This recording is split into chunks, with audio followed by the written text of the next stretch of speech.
Someone has said that intimacy is being seen and known for the person you really are. In this lesson, we want to talk about building emotional intimacy. Emotional intimacy is the foundation of all intimacy in marriage, including sexual intimacy. And you build emotional intimacy by communicating within the brackets. Let's say that there are 3 stages of communication in a relationship. Stage 1 is where most couples want to stay all the time in their marriage. It's when things are going great and everybody's happy. But too many end up in stage 3. That's where there's hurt, anger, conflict, and a bunch of dissatisfaction. So, what goes wrong? Why can't couples just stay where they want to be in stage 1? The reason is simple. They've never learned how to communicate within the brackets. Communicating within the brackets is a powerful concept that helps you build intimacy in your marriage. So, what's this mean? To understand it better, let's start at the beginning and ask ourselves, what's in stage 1? The answer is expectations. Expectations are found all over in stage 1.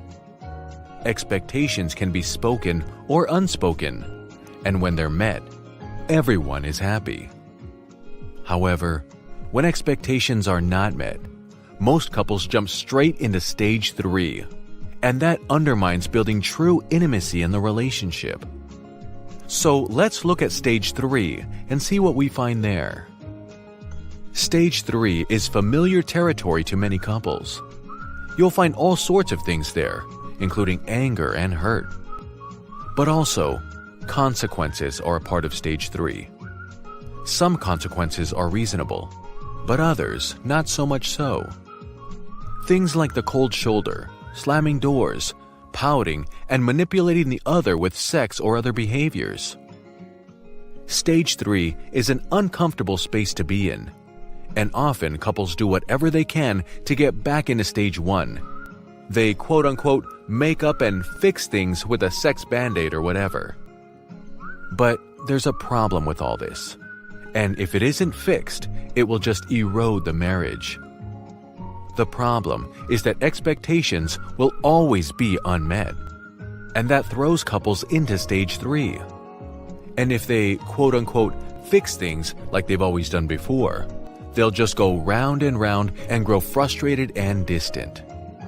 Instead, what couples need to do is to learn to talk about what's in stage 2.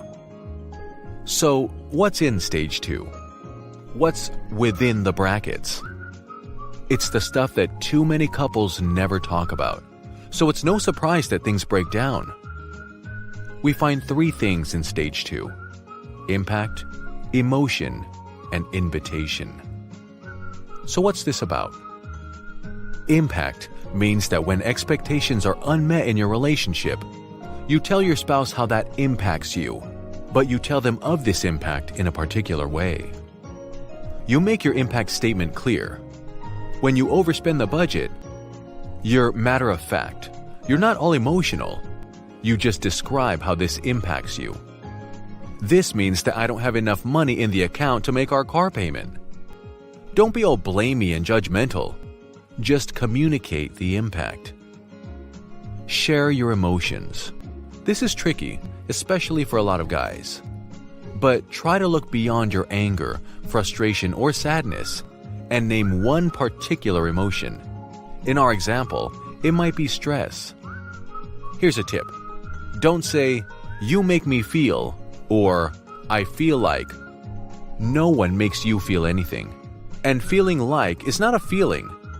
Instead, name the emotion. Emotions usually can be expressed with just one word. I feel, fill in the blank. Sharing impact and emotion builds intimacy.